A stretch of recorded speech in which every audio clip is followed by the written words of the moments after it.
کیا کہیں گے, ماشاءاللہ سے بڑے عرصے سے آپ بڑا اچھا کام کر رہے ہیں, جو اوورسیز کمیونٹی گلوبل تنظیم آپ نے بنائی ہے, اس کے حوالے سے تھوڑا سا بتائیے گا کہ کیوں ضرورت پیش آئی تھی اس تنظیم.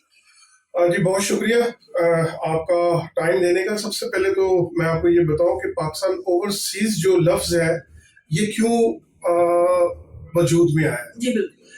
یہاں سے اپنی زندگی کی خوشحالی کے لیے ہر پاکستانی کی خواہش ہوتی ہے کہ وہ غیر ممالک میں جائے اور وہاں کے اچھے سسٹم کے اندر رہ کے وہ اپنی فیملیز کو سپورٹ کر سکے. جی.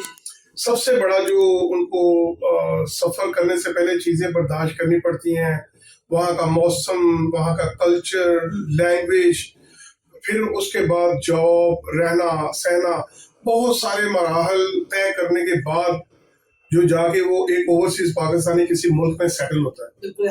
اچھا, وہ جیسے ہی سیٹل ہوتا ہے اس کے بعد اس کی خواہش اور کوشش ہوتی ہے کہ وہ اس کے اوپر جو ذمہ داریاں اللہ کی طرف سے جو ڈال دی جاتی ہیں وہ ان کو پورا کرے. کسی نے اپنی بہنوں کی شادی کرنی ہوتی ہے, کسی نے اپنے ماں باپ کو حج کرانا ہوتا ہے, کسی نے علاج کروانا ہوتا ہے, بچوں کی اعلیٰ تعلیم, کسی نے تعلیم کے لیے بچوں کی تعلیم کے لیے جاتے ہیں. یہ ساری چیزیں ایک اوورسیز پاکستانی کو جا کر وہاں پر ان کا سامنا کرنا پڑتا ہے.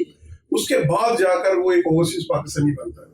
پھر وہاں کے ماحول میں جب ایڈجسٹمنٹ ہو جاتی ہے بندے کی, تو پھر اس کے اوپر اور ذمہ داریاں آ جاتی ہیں. پھر اس کے ملک کی ذمہ داریاں اس کے سامنے اس کو نظر آتی ہیں کہ کیوں میں ایک اچھے ملک میں, ایک اچھے سسٹم میں رہ رہا ہوں, میرے ملک میں یہ سسٹم کیوں نہیں ہے. جی بالکل, یہ سوال آتا ہے. یہ سوال سب سے پہلا سوال یہ ذہن میں آتا ہے کہ میرا ملک ایسا کیوں ہے, میرے ملک میں کس چیز کی کمی ہے, کون سے وسائل کی کمی ہے.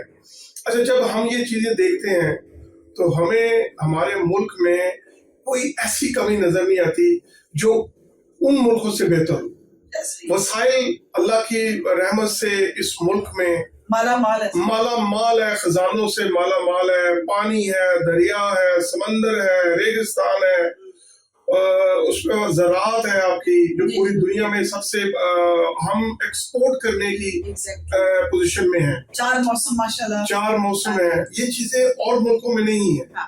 لیکن بدقسمتی سے اس ملک کو قائد اعظم کے جانے کے بعد لیڈرشپ کی کمی ہے. آج تک ہمیں کوئی ایسا لیڈر نہیں ملا جو اس ہجوم کو قوم بنا سکے.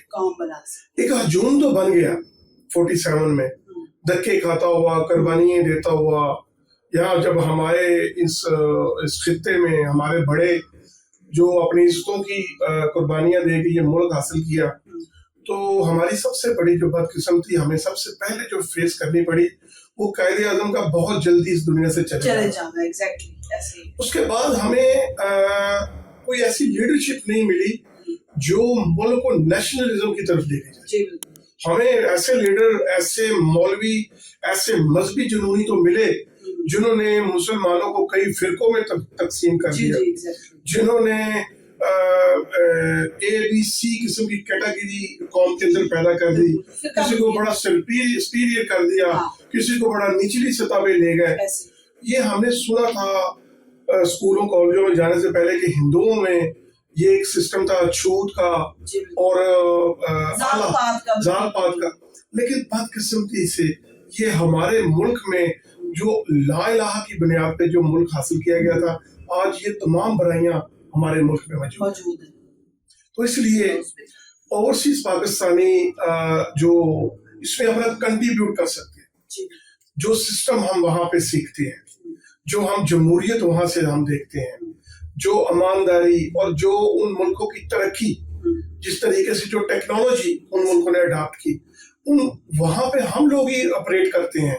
ہمارے ہی بھائی, کوئی وہاں پہ انجینئر ہے, کوئی ڈاکٹر ہے, کوئی جج ہے, کوئی وکیل ہے, ہر شعبے میں پاکستانیوں نے اپنا نام بنایا. لیکن یہی لوگ سوچیں کہ پاکستان میں کیوں ناکام ہے, کیونکہ ایک کرپٹ سسٹم ہے, ایک کرپٹ لیڈر, کرپٹ سسٹم کی کرپٹ پولیس. آپ کو اپنا ID کارڈ بنوانے سے لے کر اور آپ کو اپنی زندگی شروع کرنے تک, جاب حاصل کرنے تک, اس کے بعد ریٹائرمنٹ, پھر پینشن, پھر قبر, مرنے کے بعد قبر حاصل کرنے کے لیے بھی آپ کو